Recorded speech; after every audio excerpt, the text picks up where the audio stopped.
Aleluia, aplauda ao Senhor, queridos. Deus de aliança, Deus de promessa. Fique à vontade, sente-se. Que a graça e a paz de nosso Senhor e Salvador Jesus Cristo esteja com você nessa noite. Amém. Que bom que você veio. Que bom que você veio orar. Que bom que você veio clamar a esse Deus Todo-Poderoso. Você está na casa do Pai. Então fique à vontade para chorar e desabafar na presença dEle. Fique à vontade para expor e derramar o seu coração diante desse Deus, que é um Deus de aliança, que é um Deus de promessa. Amém? Queridos, eu tenho um tema, nós estamos no mês da provisão. A palavra do mês é provisão, Levítico 26, 9 ao 10. E o tema da minha mensagem nessa noite é: o milagre parte do que já temos. Você consegue repetir isso comigo? 1, 2, 3. E ali eu coloquei um símbolo muito parecido com o que a gente tem aqui. E aqui nós vamos precisar do milagre da multiplicação mesmo. Vamos colocar à prova a fé hoje. E ali nós temos um azeite, uma pequena botija, um pequeno pote de azeite. Agora eu quero que você olhe para as suas mãos, as duas mãos, olhe para ela. Não se preocupe com a pessoa que está do seu lado. E faça uma pergunta para você mesmo, mas em voz alta. Então você vai repetir para você mesmo, perguntar para você mesmo: o que eu tenho para oferecer a Deus? Olhando para as suas mãos. O que eu tenho para oferecer a Deus? Agora você vai perguntar para você mesmo, olhando ainda para as suas mãos: o que eu já ofereci para Deus? Vamos lá? 1, 2, 3. O que eu já ofereci para Deus? Por que eu fiz isso, queridos? As mãos é um símbolo de trabalho, de força, de movimento. As mãos caracteriza, é apenas um símbolo, de toda a sua atividade, de toda a sua vida laboral. E nós estamos ministrando durante esse mês sobre a questão da provisão. E eu já ensinei a você que provisão em nada tem a ver com ganância. Fala comigo, ganância. Provisão em nada tem a ver com escassez. Repita comigo, escassez. A provisão, ela não vai para nenhum dos dois lados. A provisão é o equilíbrio certo, necessário, para que eu e você desfrutemos de uma vida abençoada, queridos. Isso é provisão. Entenda isso. Se você assimilar comigo isso, o exemplo de provisão, o conceito de provisão, você já entendeu o conceito dessa palavra do mês. Provisão é justamente isso. Agora, preste atenção. Quando nós falamos de provisão, nós estamos falando de milagres. Nós estamos falando de intervenção de Deus diretamente na nossa vida. Sabe aquele negócio, puxa, quase, foi por um triz, olha, foi sorte. Isso aqui é coincidência. Não é não, querido, é Deus cuidando de você. É Deus te guardando. Sabe aquela porta, aquele pix, que você nem lembrava mais que tinha que receber, de repente cai. Aquilo ali não é sorte, é Deus enviando da sua provisão, queridos. Provisão, ela está relacionada com milagre. Diretamente relacionado com milagre.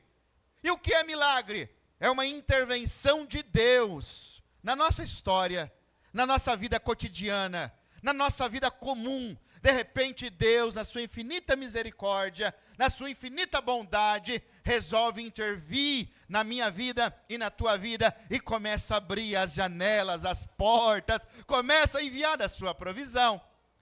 E Deus, na sua multiforme graça, eu gosto dessa palavra das cartas, a multiforme graça, porque Deus, Ele usa de vários meios, nós vamos ver hoje alguns, para intervir na minha vida e na tua vida. Deus pode enviar uma pessoa que você nunca viu na vida e te abençoar. Eu não estou falando só de dinheiro, não. O problema é que a palavra provisão sempre está atrelada a dinheiro. Querido, saia desse nível raso. A provisão de Deus é em toda a tua vida, é em toda a tua vida. De repente Deus usa um irmão que você menos esperava, e esse irmão vai lá e te abençoa.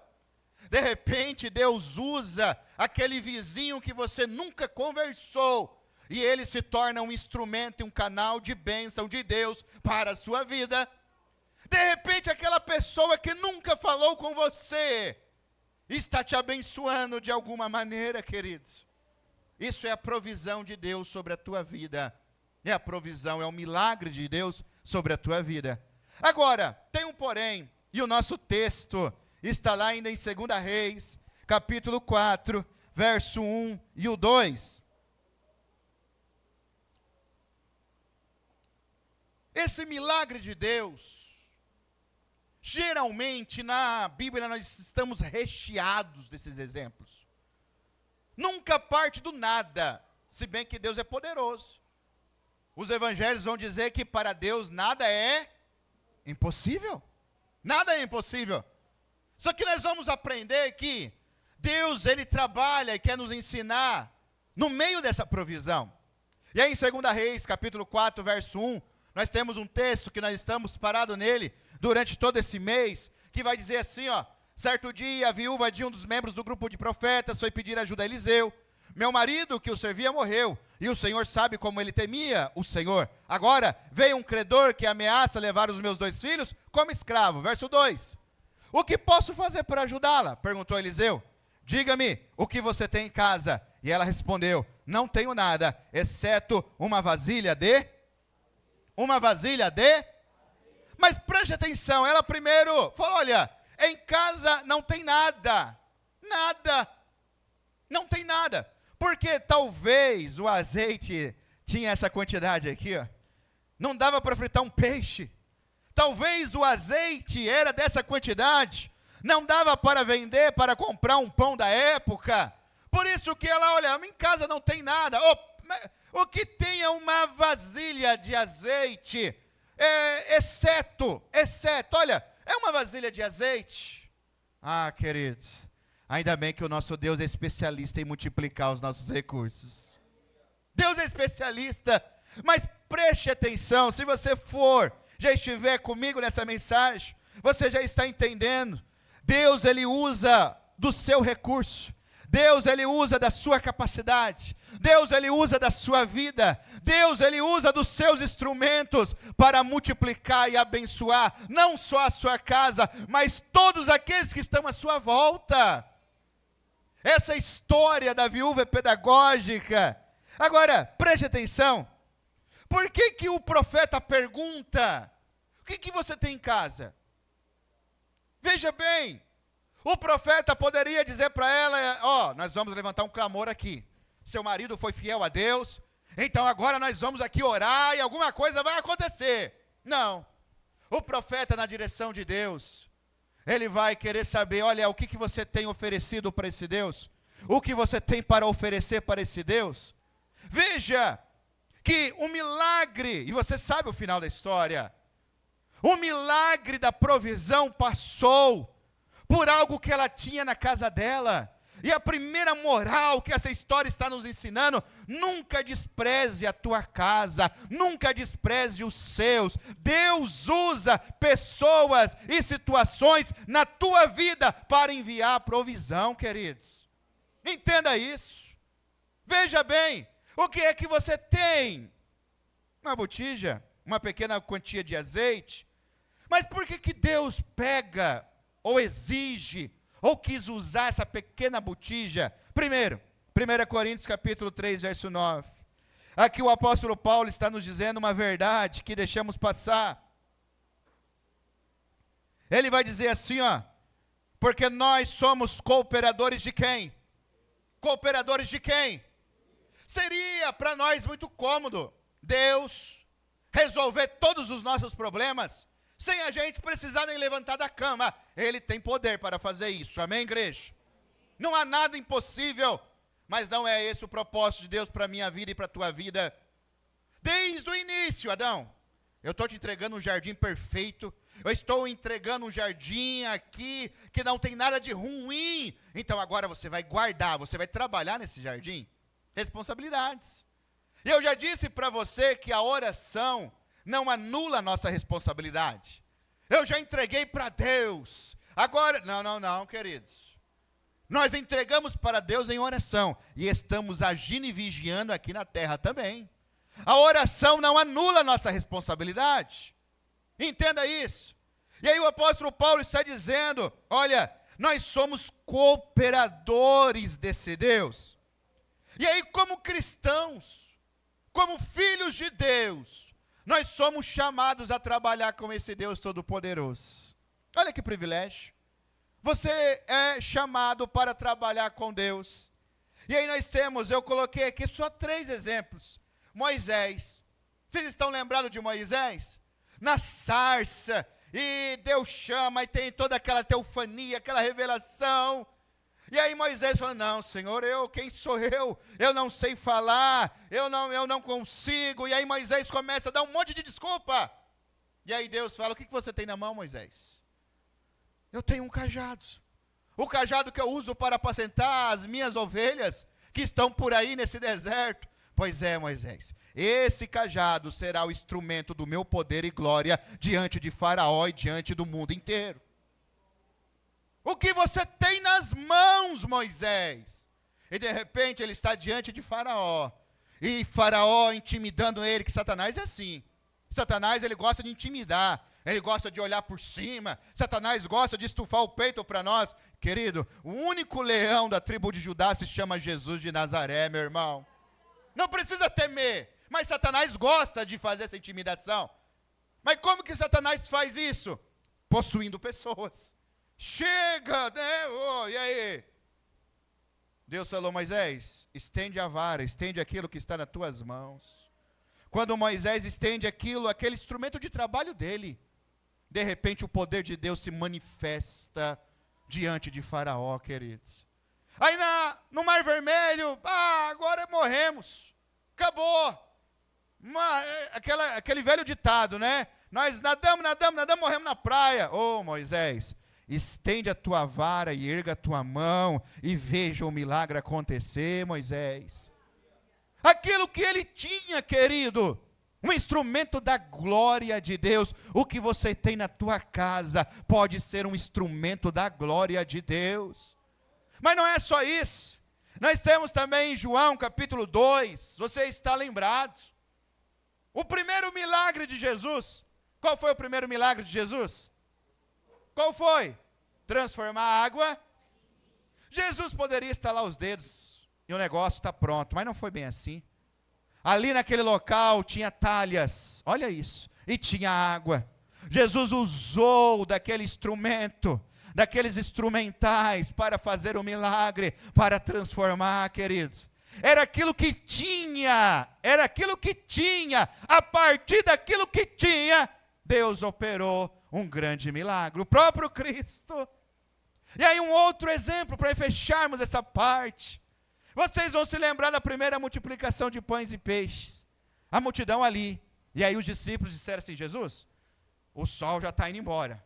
Então despeça essa multidão, para que eles vão comprar comida aí pelo caminho. Jesus falou, não, negativo. De maneira nenhuma. De maneira nenhuma. Mas Jesus, nós não temos nada. Certeza? Dá uma procurada. E aí de repente foi um discípulo no meio daquela multidão. E aí o texto fala, em algumas traduções, um menino, em outras traduções, um rapaz. O rapaz tinha o quê? 5 pães e quantos peixes? 2 peixes, 2 sardinhas. Era do rapaz, era do menino. Ele foi o precavido da vez. Falou, o quê? Nós vamos seguir esse Jesus? Sabe lá Deus que hora nós vamos voltar? Eu vou fazer a minha matula. Queridos, a partir daqueles 5 pães e 2 peixes, Jesus alimentou uma multidão, queridos. Veja bem, ele pega algo que já existe. Nas tuas mãos, você tem algo que Deus pode usar para a glória e para o louvor dele, meu irmão. Entenda isso. Você tem algo que pode ser utilizado. E aí, Diante de todos esses exemplos que eu lhe dei, nós entendemos o seguinte: é a partir do que temos, do que apresentamos a Deus, ainda que nos pareça pouco e insuficiente, que Ele fará a provisão surgir em nome de Jesus.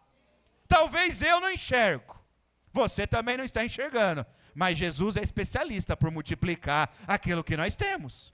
Provisão, o milagre começa por aí, mas não é só isso. Em 2 Reis, no capítulo 4, verso 7, ainda continuando a nossa história da viúva, nós temos aqui um detalhe interessante. Ela viveu daquele milagre. Olha que detalhe interessante. Quando ela contou ao homem de Deus o que havia acontecido, ele lhe disse: agora venda o azeite e pague as suas dívidas. Você e seus filhos poderão viver do aquilo que sobrou. Olha isso. Ela viveu literalmente o milagre dela, queridos. Você tem ideia do que é isso? Veja bem, agora você vai pagar as suas dívidas e você vai poder viver com os seus filhos daquilo que sobra. Provisão é isso, querido. É a medida certa para vivermos o milagre que o próprio Deus nos dá, meu irmão. Isso aqui é tremendo. Porque, veja bem, isso é um conceito que precisamos aplicar. Provisão não é escassez, mas também não é acúmulo. Provisão é a medida certa para sobrevivermos.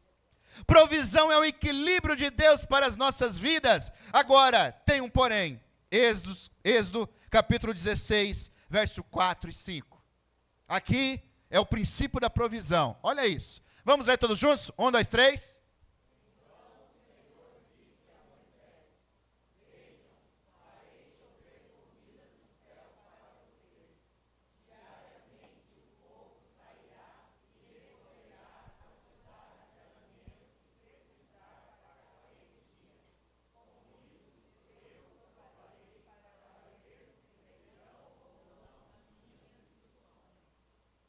Verso 5.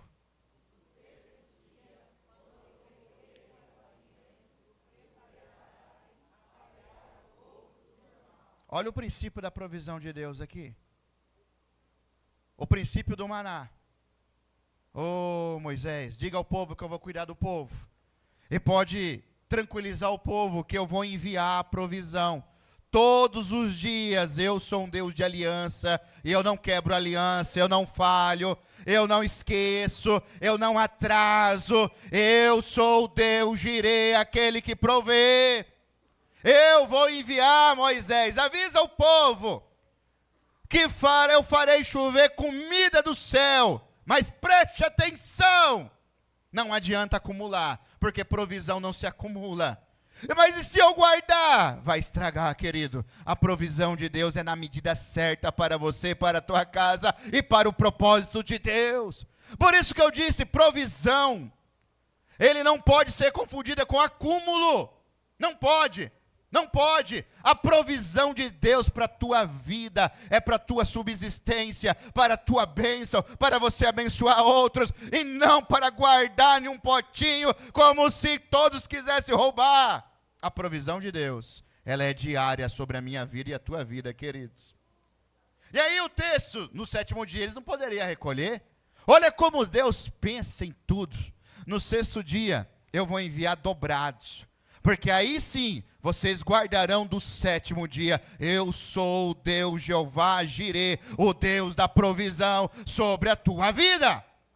É o princípio da provisão. Veja bem, e aí eu estava ouvindo um pastor pregando e dizendo, olha, sabe qual é o problema dos crentes? Estão guardando aquilo que não é para guardar. Estão escondendo aquilo que não é para esconder. O Deus da provisão é um Deus que renova as suas misericórdias todos os dias. Todos os dias. É o princípio. Entenda isso, queridos. A provisão é isso. E é interessante que no verso 4, Deus vai revelar o porquê que ele faz isso. Ele está aqui, ó, de alimento que... Com isso, eu os provarei para ver se seguirão ou não as minhas. Provisão é a prova do meu coração e do seu coração. Provisão é prova, queridos. Provisão é prova. Prova o seu caráter, prova o seu coração, prova o meu caráter, prova o meu coração. Provisão é prova. Então entenda uma coisa, a provisão de Deus é um equilíbrio perfeito entre a fé, confiar e agir. É um equilíbrio perfeito. Veja bem, e a provisão divina, portanto, é frequentemente uma resposta direta à fé demonstrada com uma palavrinha-chave chamada obediência. Repita comigo, obediência. Não existe provisão sem obediência, queridos. Não existe. Em nenhum lugar da Bíblia Sagrada você vai encontrar um relato de Deus intervindo na história de alguém, de um povo, de uma nação, de um reinado, sem antes essas pessoas ter provado a Deus que o coração deles estavam cativos e obedientes ao Deus Todo-Poderoso. A provisão, ela passa diretamente pela obediência. Não tem outro caminho, não tem outro atalho. E o pior, ou melhor, a provisão nos ensina que Deus, ele não apenas dá, ele multiplica. Repita comigo, Deus não apenas dá, ele multiplica. Oh, aleluia. Você quer ver uma coisa? Você quer ver uma coisa? Preste atenção. Versos, deixa eu não quero pular. 2 Coríntios 9, 6 ao 10. Olha que princípio. E aqui eu quero entrar em um tema delicado. Quer dizer, talvez para alguns, para outros não. Mas eu quero entrar, eu preciso te ensinar uma coisa. Sobre dízimo e oferta, fala ai. Não precisa ficar com medo, queridos. Não precisa ficar com medo. Não precisa ficar com medo. Você está diante de um Deus que é Pai, Todo-Poderoso. Amém, igreja? Vai dizer assim, 2 Coríntios 9, 6. Lembre-se, quem lança apenas algumas sementes, coloca na revista corrigida. O pessoal está mais familiarizado com ela. Eu digo isso, que o que semeia pouco, pouco também se fará, e o que semeia em abundância também. É um princípio. E aí existem algumas questões, quando a gente fala de provisão. Dízimo. Pastor, dízimo é obrigatório. Por quê? No Novo Testamento não fala de dízimo. Só no Antigo. E aí Jesus, ele veio, estabelece um novo tempo. Meu irmão, deixa eu te dizer uma coisa sobre dízimo e sobre oferta. Com muito carinho. Eu não preciso temer o resultado disso. Porque essa igreja vive o Deus Jeová Jireh, o Deus da provisão. Entenda uma coisa, o Evangelho, ele é um convite. Sim ou não? O Evangelho é um convite. Deus não obriga ninguém a ir para o céu. Deus não obriga ninguém a adorá-lo, a cultuá-lo. Quem faz isso é outra coisa, menos Deus. Deus, ele espera uma atitude do meu coração e do seu coração. Então, eu não quero perder tempo teologicamente discutindo conceitos de dízimo e oferta no Antigo e no Novo Testamento. Eu quero te dizer uma coisa, ninguém é obrigado no reino dos céus a fazer nada, porque o Evangelho é um convite. É um convite. É um convite. O dízimo é a mesma coisa, você não é obrigado a dar o dízimo. Você é livre, queridos. Eu já disse isso. O império das trevas tinha 100 portas fechadas. O reino do céu são 12 portas abertas, a Nova Jerusalém. É um reino aberto. Não é um reino para eu temer, no sentido de ficar com medo, de ficar debaixo de uma opressão. Não é. Então, dízimo, eu vou tirar toda a questão do conceito teológico. E eu vou colocar para você da seguinte forma. Dízimo é uma questão de princípio e não é uma questão de obrigação. Ninguém é obrigado a dar dízimo. Ninguém é obrigado a dar oferta. Eu não sou obrigado. Sabe por quê? Porque essa lei gravada na minha mente e no meu coração não é feita para me escravizar, é feita para me libertar das amarras do pecado. Você compreende isso? Compreende?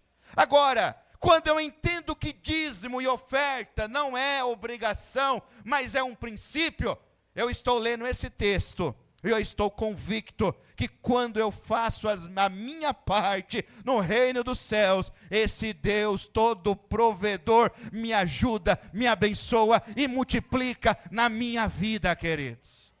Veja bem, e digo isso, que o que semeia pouco, pouco também ceifará, e o que semeia em abundância também ceifará. Verso 7. O que está escrito aí? Leia 1, 2, 3.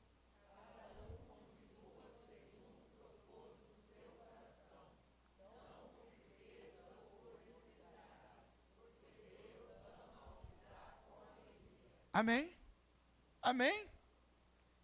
O texto sagrado está falando de oferta? Amém? Cada um contribua segundo propôs o seu coração, mas não um voto mecânico. Deus, toma aqui, eu vou pegar de volta, Deus, 7 vezes mais. Não, não, não. Com alegria, prazer. Oh, queridos. É aquilo que Deus diz para o profeta, em quando que vocês vão entender? Quando que vocês vão entender que eu não quero sacrifício, eu quero misericórdia, eu quero um coração voltado para mim? Quando vocês vão entender isso? É o princípio divino, o reino dos céus. Ah, queridos, é um reino de portas abertas, aonde quando eu chego diante desse Deus poderoso, desse Deus provedor, desse Deus com coração alegre e grato, Ele multiplica na minha vida. Ah, se você semear um pouco, pouco também vai colher. Porém, se você semear muito, muito também você vai colher, porque eu multiplico. Simples assim. E essa conversa, dízimo é do antigo e do novo, geralmente parte de pessoas avarentas. Geralmente parte de pessoas que não têm fé, geralmente parte de pessoas que vivem uma mediocridade terrível, porque quando eu estou envolvido com Deus, querido, Ele vai dizer assim, olha, você precisa buscar o meu reino, porque as demais coisas eu vou acrescentando na tua vida. Quanto mais você se envolver, quanto mais você andar comigo, quanto mais você semear no meu reino, eu estou provendo na tua vida. Agora, geralmente esses debates, esses pormenores, vêm daqueles que não têm essa fé, ou a fé suficiente para ler um texto desse e acreditar que Deus multiplica na vida. Mas não é só isso. Isso não é Novo Testamento. Você quer ver uma coisa? Nós temos lá em Êxodo, capítulo 25, verso 1 ao 2. Êxodo 25, verso 1 ao 2. Então falou o Senhor a Moisés, olha isso. Nós voltamos agora para Moisés. Fala aos filhos de Israel que me traga uma oferta alçada de todo homem cujo coração se mover o quê? Voluntariamente. Voluntariamente. Olha isso. Nós estamos falando agora aqui de Moisés, queridos. Nós estamos falando agora de lei, nós estamos falando agora aqui de Antigo Testamento. E aí Deus está dizendo, olha, eu não quero algo mecânico, eu não quero esse voto de barganha, eu quero um coração sincero, agradecido, voltado a mim. A mim!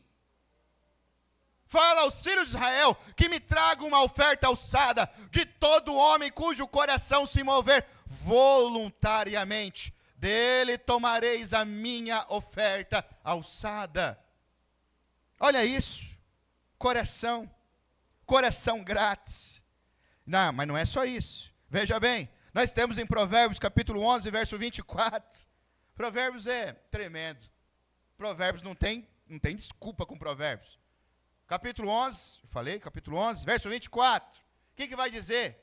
Para você gravar. 11, 24. Não tem 11, 24 aí, João? Não, né? João, vou comprar uma Bíblia para você, João. Ah, achou, olha só. Alguns há que espalham, coloca na NVT então agora. Quem dá com generosidade se torna o quê? Mas o mesquinho, ele faz o quê? Ainda bem que Provérbios é direto, né? Quem dá com generosidade se torna mais rico. Mas o mesquinho, o avarento, aquele que acha que pode guardar o maná para o outro dia, que pode estocar o maná para o outro dia, o que acontece com ele? Perde tudo, queridos. Entenda uma coisa, o Deus da provisão, Ele está com você todos os dias, todos os dias. Mas não é só isso. Eu ainda tenho um outro texto para andar com você. Lucas capítulo 21, do verso 1 ao 4, isso aqui é tremendo. Lucas 21, do verso 1 ao 4. Ele vai dizer assim, ó: estando Jesus no templo, observava os ricos depositarem sua contribuição na caixa de ofertas. Então uma viúva pobre veio e colocou 2 moedas pequenas. Preste atenção. Jesus disse: eu lhes digo a verdade, esta viúva pobre deu mais do que todos os outros. Agora preste atenção na explicação. Eles deram uma parte do que lhes sobrava. A questão aqui não é a quantidade, queridos. A questão aqui é a entrega de coração. O problema daqueles ofertantes ricos, que eles estavam dando daquilo que estava sobrando, daquilo que eles julgavam não necessitar, então eles depositavam. E aí Jesus deixa muito claro, eles deram uma parte do que lhes sobrava, mas ela em sua pobreza deu tudo o que tinha. Coração nunca foi uma questão de quantidade, sempre foi uma questão de coração, sempre foi uma questão de obediência a Deus. E ainda temos mais um texto para fechar, Malaquias capítulo 3, Malaquias capítulo 3, a partir do verso 9, é um interessante esse texto, é um texto muito utilizado, que ele vai dizer assim, ó, verso 8, perdão, olha só, acaso alguém pode roubar a Deus? Essa palavra é uma palavra feia, concorda comigo? Você chamar alguém de ladrão não é uma questão feia, não estou nem falando da questão jurídica, eu estou falando da questão da ética, da moral. Você acusar uma pessoa de ladra, acusar uma pessoa de que ela roubou alguma coisa, tem um peso muito forte, um peso moral. E aí agora nós estamos diante de Deus, Deus falando assim, ó, acaso alguém pode me roubar? Misericórdia. É Deus falando, fazendo uma pergunta, e Ele vai dizer assim, ó, mas vocês têm me roubado. Misericórdia. Deus que está falando. E perguntam, em que te roubamos? Vocês me roubaram. Na onde, igreja? Na onde, igreja? Nos dízimos e nas ofertas. Agora, preste atenção. Você fala, mas Deus não precisa de dinheiro. De fato. Verso 9. Estão sob maldição, pois a nação inteira tem me roubado. Verso 10. E aí ele está dizendo assim, ó, tragam todos os seus dízimos aos depósitos do templo, para que haja provisão em minha casa. Se o fizerem, diz o Senhor dos Exércitos, abrirei as janelas do céu para... Agora, nessa tradução esconde uma palavrinha-chave. Coloque agora na revista corrigida, que é a palavra-chave desse texto, que nós passamos assim, ó. Trazei todos os dízimos à casa do tesouro, para que haja mantimento na minha casa, e depois fazei prova de mim, diz o Senhor dos Exércitos, se eu não vos abrir as janelas do céu, e não derramar sobre vós uma bênção tal, que dela advenha a maior abastança. E aqui eu quero fechar dizendo o seguinte, dízimo não é perda, dízimo é confiança em Deus Todo-Poderoso. Repita comigo, dízimo não é perda, é confiança no Deus Todo-Poderoso. Preste atenção. Veja, eu farei derramar sobre vocês uma bênção, que dela vos advenha uma maior abastança. Nós nunca perdemos no reino, queridos. Isso aqui é um princípio que eu e você precisamos entender. Não é uma questão de obrigação, porque senão a gente vai entrar naquela briga. A igreja do fulano diz que lá não dá dízimo. A igreja do Beltrano, se não der o dízimo, é expulso. Oh, meu irmão, eu quero saber do seu coração, diz o Senhor dos Exércitos. Eu estou pronto para te abençoar. Eu estou pronto para multiplicar na tua vida. Agora eu quero saber de você. Você está pronto para se entregar e entregar aquilo que você tem nas suas mãos para esse Deus Todo-Poderoso? Se coloque de pé. Essa é a pergunta que você precisa fazer. Agora, verso 11. E aqui eu encerro. E aqui o último ensinamento que eu dou a vocês. Você consegue ler esse texto para mim? 1, 2, 3. De novo, 1, 2, 3.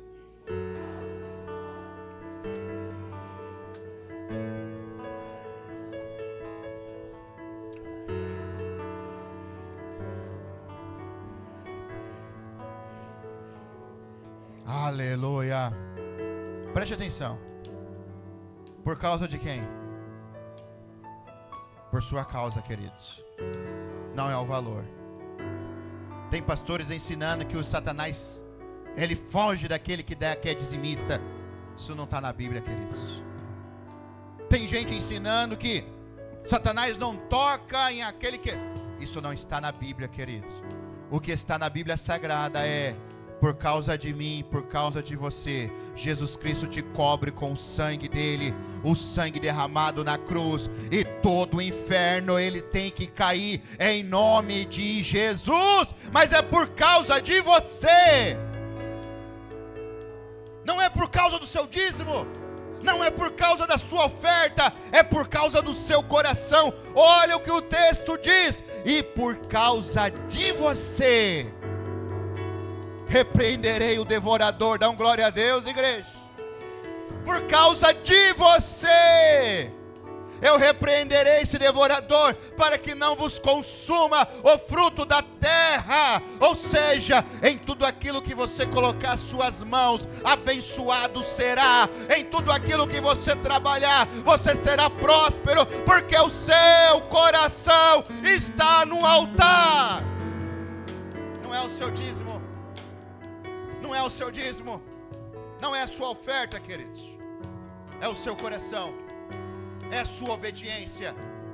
Satanás não teme notas, não teme pix. Satanás teme um coração obediente ao Senhor, porque sabe que ali tem unção, ali tem unção, ali tem autoridade. Autoridade. Isso é muito sério, queridos. Eu quero concluir dizendo para você o seguinte: o princípio da colheita, ele está vigente. 10%, 20%, 30%, oferta. O princípio da colheita está vigente. O princípio da colheita passa pela sua obediência. O princípio da colheita passa pela minha fidelidade. Por causa de você, por causa da tua fidelidade, eu abrirei as janelas do céu e derramarei sobre você uma chuva, uma bênção que você jamais ainda obteve. Oh, queridos, por isso que eu não quero que você fique triste. O milagre, ele parte daquilo que você tem, da provisão que Deus tem te enviado, da oferta que você pode dar. O milagre parte daquilo que você tem. Multiplicação. Jeová Jirê sobre a tua vida. Jeová Jirê sobre a tua vida. Jeová Jirê sobre a tua vida. Princípios, queridos, princípios. Vamos adorar esse Deus Todo-Poderoso. Nós vamos orar. Vamos pedir a Ele: Pai, se eu tenho te roubado, me perdoa. Senhor, se eu tenho aqui escondido maná, me perdoa, porque eu quero viver essa abundância, eu quero viver esse milagre, eu quero ser fiel ao Senhor para desfrutar das bênçãos. Obediência. Adoremos ao Senhor.